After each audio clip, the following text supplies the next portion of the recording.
ओम श्री परमात्मने नमः। योग दर्शन समाधिपाद। योग दर्शन का आरंभ। पहला सूत्र। अथ अर्थात अब योग विषयक शास्त्र योग अनुशासन संबंधी ग्रंथ का आरंभ करते हैं। व्याख्या। इस प्रथम सूत्र में महर्षि पतंजलि ने अथ मंगलवाची शब्द प्रयुक्त करके ग्रंथ के आरंभ का संकेत दिया है। चूंकि प्रथम पाद समाधि पाद है, अतः अथ शब्द से उनका संकेत समाधि संबंधी वर्णन से है। अनुशासन शब्द से योग की अनादिता अर्थात अनादिकाल से चली आ रही परंपरा वर्णित की गई है। आत्मबोध के लिए योग ही सर्वोत्तम साधन है। योग के लिए किसी बाह्य वस्तु की आवश्यकता नहीं है। मात्र शारीरिक श्रम एवं संयम साधना द्वारा मोक्ष सुख की अनुभूति हो सकती है। योग के विभिन्न साधन हैं, तदनुरूप उनके नाम भी भिन्न भिन्न हैं, जैसे ध्यान योग, ज्ञान योग, कर्म योग, राजयोग, सांख्य योग, हठ योग आदि। इस प्रकार के योग शास्त्र के वर्णन की प्रतिज्ञा करके अब योग के सामान्य लक्षण बतलाते हैं। दूसरा सूत्र। चित्त वृत्तियों का सर्वथा रुक जाना अथवा नियंत्रित हो जाना योग है। व्याख्या। चित्त की चेष्टाओं को बहिर्मुखी बनने से रोककर उन्हें अंतर्मुखी करना तथा आध्यात्मिक चिंतन में लगाना ही वृत्तियों का निरोध कहलाता है और इसी को योग कहते हैं। मानवीय चित्त गहरे जल की तरह है। जिस प्रकार पानी पृथ्वी के स्थान विशेष के संयोग से कहीं खारा कहीं मृदु हो जाता है, उसी प्रकार चित्त भी राग द्वेष आदि से परिवर्तित होता रहता है। जिस प्रकार पवन के वेग से जल में लहरें उठती रहती हैं, उसी प्रकार चित्त इंद्रियों के माध्यम से लौकिक विषयों से आकृष्ट होकर परिवर्तित होता रहता है। इन परिवर्तित आकारों को ही चित्त की वृत्तियां कहते हैं। चित्त की वृत्तियां अनंत हैं और हर समय उत्पन्न होती रहती हैं। जब वायु की तीव्रता समाप्त हो जाती है, तब लहरें विनष्ट हो जाती हैं और जल अपने स्वरूप में स्थित हो जाता है। उसी तरह चित्त यौगिक क्रियाओं द्वारा बाहरी भीतरी परिणामों का परित्याग कर अपने निज रूप में स्थित हो जाता है। इसी प्रक्रिया को चित्त वृत्तियों का निरोध कहा जाता है। चित्त की 5 अवस्थाएं हैं। पहली मूढ़, दूसरी क्षिप्त, तीसरी विक्षिप्त, चौथी एकाग्र और 5वीं निरुद्ध। इनमें प्रत्येक का संक्षिप्त विवरण इस प्रकार है। मूढ़ अवस्था। इस अवस्था में निंद्रा, तंद्रा, भय, मोह, आलस्य, दैन्य आदि में ही मनुष्य की प्रवृत्ति होती है। इसका कारण काम, क्रोध, लोभ और मोह होता है। इस अवस्था में तमस प्रधान रहता है, जिसे यह स्थिति अधम मनुष्यों की मानी जाती है। क्षिप्त अवस्था। इस अवस्था में धर्म अधर्म, राग विराग, ऐश्वर्य अनैश्वर्य तथा ज्ञान अज्ञान में प्रवृत्ति होती है। इसमें रजोगुण प्रधान होता है तथा इसका कारण राग द्वेष होता है।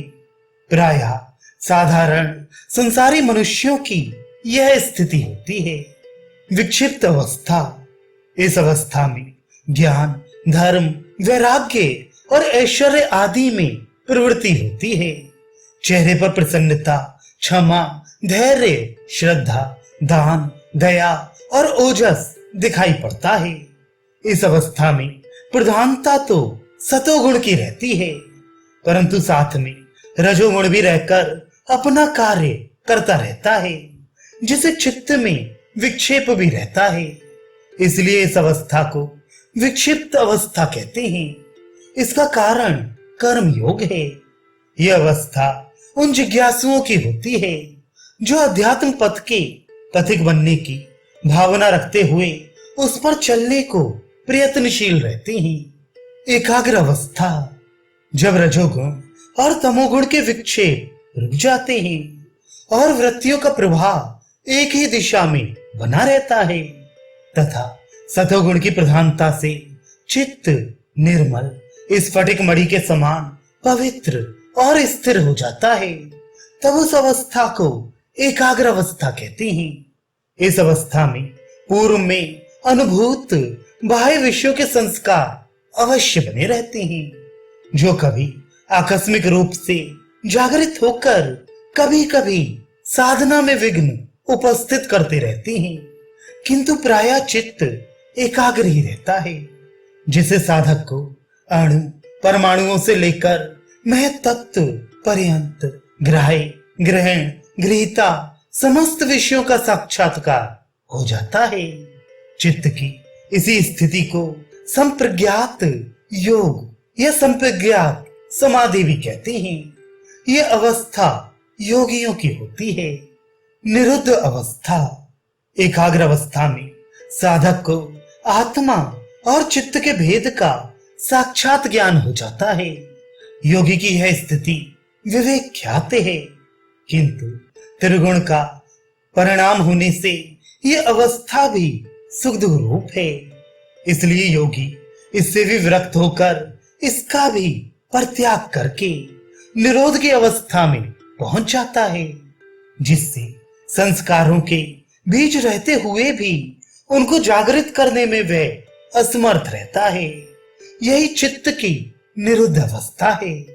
इसमें चित्त आत्म स्वरूप में स्थित हो जाता है, जिससे अविद्या आदि पांचों क्लेश नष्ट होकर कर्माशय रूप जन्मादि के बीज भी नहीं रहते। इसको असंप्रज्ञात योग, असंप्रज्ञात समाधि अथवा निर्बीज समाधि भी कहते हैं। जब वृत्तियां अवरुद्ध हो जाती हैं, तब क्या स्थिति होती है, इसका वर्णन अगले सूत्र में करते हैं। तीसरा सूत्र, दृष्टा का उस समय अपने स्वरूप में अवस्थान हो जाता है। व्याख्या, जिस प्रकार तेज हवा चलते समय पानी में विभिन्न लहरें उत्पन्न होती रहती हैं और हवा रुक जाने पर लहरें उत्पन्न होनी बंद हो जाती हैं, उसी प्रकार जब चित्त की वृत्तियां निरुद्ध हो जाती हैं, तब चित्त के कर्तापन के अभिमान की निवृत्ति हो जाती है। अर्थात चित्त का यह भाव नहीं रहता कि मैं सुखी हूं, मैं दुखी हूं, मैं करता हूं आदि।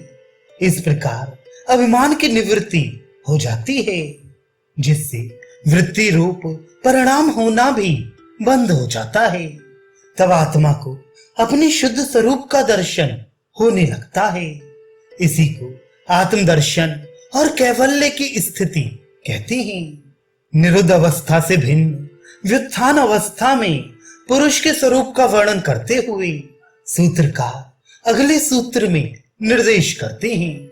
चौथा सूत्र, दूसरी अवस्था में दृष्टा वृत्तियों के समान रूप वाला प्रतीत होता है। व्याख्या, जब वृत्तियां सक्रिय रहती हैं, उस अवस्था को व्युत्थान कहते हैं। उस स्थिति में आत्मा अपने के निज चित्त के अनुरूप ही मानता है। उसकी जैसी कल्पना होती है, अर्थात अपने को विज्ञानी, सुखी, दीनहीन, ऊंच नीच जैसा समझता है, वैसा ही मानता है। जिस प्रकार शीशे के समक्ष रखी वस्तु उसमें परिलक्षित होती है, उसी प्रकार आत्मा के दर्पण में वृत्तियों की उपस्थिति से आत्मा उसी प्रकार का भासित होने लगता है। ऐसा मानना भ्रम मात्र है, परंतु आत्मा इस स्वभाव से उसी प्रकार नहीं गिरती जिस प्रकार गुड़हल के पुष्प के निकट रखा स्फटिक मणि पुष्प के प्रभाव से रक्त वर्ण वाला प्रतीत होता है, किंतु उसकी स्वाभाविक शुभ्रता सफेदी दूर नहीं होती। चित्त वृत्तियों के निरोध से मुक्ति तथा वृत्तियों के ना रुकने से बंधन होता है। अस्तु, समाधि के माध्यम से बंधन मुक्त होने के लिए चित्त वृत्तियों को निरुद्ध करके आध्यात्मिक विषय में प्रवृत्त होना चाहिए। इससे भवबंधन से निवृत्त होकर साधक आत्मानंद का अनुभव कर सकता है।